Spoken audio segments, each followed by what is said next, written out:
Aussie Mark says, Aaron got a vasectomy and didn't tell April. That is not true. You've been hanging out in anti-steel toe rooms. I got a vasectomy about a year or two before I met April, maybe 2 years before I met her. I had a third kid, and I said, that's about it. That's about it. I'm done. I am done. No more for me. So we're going to go ahead and snip this thing. We're going to literally nip it in the bud, if you will. All right. LeBron James is warning us about ruthless ass bitches. I love this. LeBron James needs to teach a course after he's done playing basketball, which I wish was now. He can be done. I know he has this dream that he and Bronny are going to be in a starting five together in Los Angeles, but how do we put this delicately? Bronny James sucks ass at basketball on the professional level. Like, he could go to a gym and school anybody. But as a professional, he's fucking dreadful, and he's not going to get any better. But LeBron James does have a message for young basketball players. He's trying to tell you that all of these broads, they present themselves as nice, they present themselves as sweet, and they present themselves as, hot and a freak and everything you want. They're after your man juice. All right? They're after your fucking seed. They want your kids so they can go, settlement time. Well, that's not true. They want child support. They don't want settle. The smart way to do it, if you're an NBA player, if you knock up a girl and you didn't want to and you fucked up, you offer them like $5 million and you see if they'll walk away. And if you can do that, great. Otherwise, dude, they're gonna get the earnings you have now. They're gonna get future earnings. They're gonna get all kinds of money that they don't deserve, and it's your fault because you didn't protect your jism. It's very, very important. So LeBron James is going to warn people. I'm going to tell you right now, I don't think the warning is going to catch, because they have tried to deliver this message to athletes from time immemorial for decades and decades and decades, and it ain't working. I don't think it's about to start sticking now. All right? Oh, Cottonwood says you could also get season tickets. Well, now we're haggling. By the way, Cottonwoods needs a membership. And so does Rexstart Parody account. Hook them up with a membership over on Rumble. 155 away from this morning. Thank you. Here's LeBron talking about ruthless, cutthroat, sack-chasing bitches to TMZ. We're on the right show. Ladies, listen to the king. Did you hear? He say, look in the mirror and say what, King? Tell the ladies, because they need to hear. You got to look in the mirror and say it's not me. Yeah. It's the not ladies me. need to hear that. And by the way, the men too. Yeah. The men too, because it's some cutthroat, ruthless ass bitches out here right now too. Yeah. I like this. I like that LeBron goes on a podcast with these women, and they're like, LeBron's going to be on our side. LeBron's going to tell the ladies, watch out for these bad men. And LeBron's like, oh, hell no. First of all, there is a serious power dynamic problem when the guy who's trying to fuck you has hundreds of millions of dollars and you're young and fertile. The ball, the proverbial ball, no pun intended, is in your court. That guy with $100 million contract has no power in that situation, because the best case scenario for him is he leaves and he jerks off. That's the best case scenario. Second best case scenario, he fucks you. All you've been doing is working on your don't let him pull out game. Be so irresistible that his animalistic instincts kicks in and he wants to give you a baby. So the best case scenario, other than leaving and jerking off and going, I don't need this. The best case scenario is you fuck her. She's a couple days late. She takes the test. It's negative. You're okay. Doesn't seem worth it, does it? But I love that LeBron went on this podcast and these girls were like, the King James is going to be on our side. No, he's not, you trifling bitches. He has seen how this game works. There are apps that women use, and the app tells them when professional athletes are going to be in town, how much money they make, what clubs they're frequenting, and these hoes will report to the app. Oh, so-and-so, Chris Bosh, I'm sorry, it's a dated reference. Chris Bosh is at this bar right now, and it's just hoes lining up, and he has his pick of the litter, and they're just trying to get that man juice. That's all they're trying to get. So these girls think they're going to bring LeBron James on, and he's going to tell the girls, oh, you're okay. He's going to simp for them and tell them they're fine. And he's like, nope. Ruthless, cutthroat bitches out there. Ruthless ass bitches out here right now, too. Yeah. Listen, I sit in the locker room. You know, I'm in locker room. But, you know, it's a lot of women out here that's now kind of flipped the script. They ain't going for everything. And you know, some homies out here that's trying to be good too and just, you know, trying to figure it out. And now they looking in the mirror saying, damn, what did I do wrong?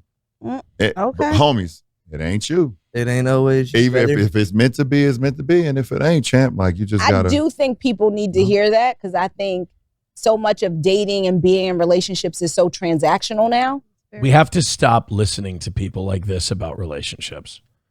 We have to stop listening to these brain dead, easy, dog shit, you know, every conversation you've had since high school takes.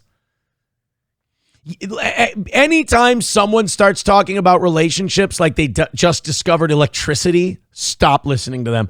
You know, that's a great point. And what we need to stop doing, this is going to fail. Just like your last great idea, this is not going to work out. Just listen to LeBron. Keep it simple. Look out for these ruthless ass cutthroat bitches. And gals, if he doesn't have a job, you can't fucking save him. All right? If he's a walking red flag, that ain't going to change. And guys, I know her tits are great and the skirt she's wearing are showing off her pussy lips and it hits right in the light. And you think, oh, I'm definitely going to marry this one and have kids with her. Seems like a good mom. Let it go. Let it pass. You'll be fine. Beyond. Now, they need to hear, stop forcing it. Like, if it's not there and, like, y'all, it's too toxic to where, like, y'all, like, that's my biggest thing. Because I know a lot of friends that, like, just, I'm like, bro, you're obviously. Who listens to this? I know people can say the same thing, like, who listens to Steel Toe? Look, now is not the time for me to be humble. I'm funny. I got great takes on the news, and we bring you guys stories you don't usually hear anywhere else. This show is very, very good. Who listens to discount Lil Wayne sitting next to Exhibit's son and listens to them go, you know what we need to do in relationships is we need to figure out that sometimes it's all right. But you know, when it ain't all right, we got to be able to know it ain't all right. And that's all right, too. Wow. He said all right like 4 times. That's heavy. Telling me things that, like, I would have been just stopped it. But, like, they just scared to, like, stop it. Scared to be alone. That fear of it's scared to be alone and fear of, like, losing comfort. But that's how you like grow. The biggest issue is like, and people don't know that until they go through you gotta it. love yourself. Oh man, that's so true, man. You gotta love yourself. You really do. You gotta love yourself before you. No man should ever say that. That's very important for a woman to say. It is. I will say that. It's very important for a woman to say, I need to love myself before I could ever love a man. That's 100% true. Absolutely. No man should ever fucking say that. That's it. You should be embarrassed that you say, yo, kings, you got to love yourself before you love anyone else. You're a man. You're supposed to shove that shit deep inside of you until it shatters your heart at 62. Stop it. Make men great again. Investigate your feelings on your own fucking time. Never open up to a woman about that. I just need to learn how to love myself. Now, fucking bury it. Bury it and let your face turn this red. Be emotionally unhealthy. It worked for your parents. It worked for your grandparents. It worked for your great-grandparents. Be emotionally closed off and be there to support her crazy bullshit. Nobody in the history of time has ever given a fuck about a man's mental state, nor should they ever. And you men have been convinced that your mental health is your woman's responsibility. They don't want to see you cry. Hold that shit in and do it on your own time. They don't want to know what's going on in your fucking head because the minute you tell them, they go, I'm sorry I asked. And then they internalize it and they think it's their fault. Don't ever let a woman say, just tell me how you're feeling. Because if you tell them how they're feeling, they're going to take it very personally and you're not talking about them. Support your woman's mental health. Empathize with them. All of that. But don't you dare get caught up in that claptrap. We need to go back to what worked. Now, look, if on your own time you want to go to a therapist, you want to work some shit out, you want to get healthier, blah, blah, but don't do it for a woman. Don't do it for a relationship. Do it because, you think you're a little fucked up and it'll make life a little easier. But just when it comes to your woman, hold that shit in tight and let it kill you to make sure she's happier. All right? Approachable says, yeah, I'm going to take relationship advice from a 2-time divorce upside down pineapple person. Can I say something, guys? That last rant, that was brought to you by Celsius. If you try what I just said and it doesn't work out, I just want to let you know, I'm not going to be surprised. I think what I just gave you was terrible fucking advice. And you know why? Let me be very straight with you. You know why I gave you terrible fucking advice? Because I don't know what the fucking answer is. I don't know what the truth is. The best I can come. You know what? LeBron said it better than anyone else could say it. Stay away from these ruthless, cutthroat, jizz-hungry broads. Now, if you're a fucking wage slave, don't listen to LeBron. He's not talking about you. He's talking about Antonio Rogers Cromartie. Okay? By the way, SP texts in, if he's a walking red flag, you're not going to change him? ? Oh, no, honey, I'm not talking about me. I'm totally fixable as a walking red flag. I mean, I'm different. I'm talking about these other guys. Absolutely no. Those walking red. Don't you worry, baby. I meant other red flags, not me. That was brought to you by Celsius.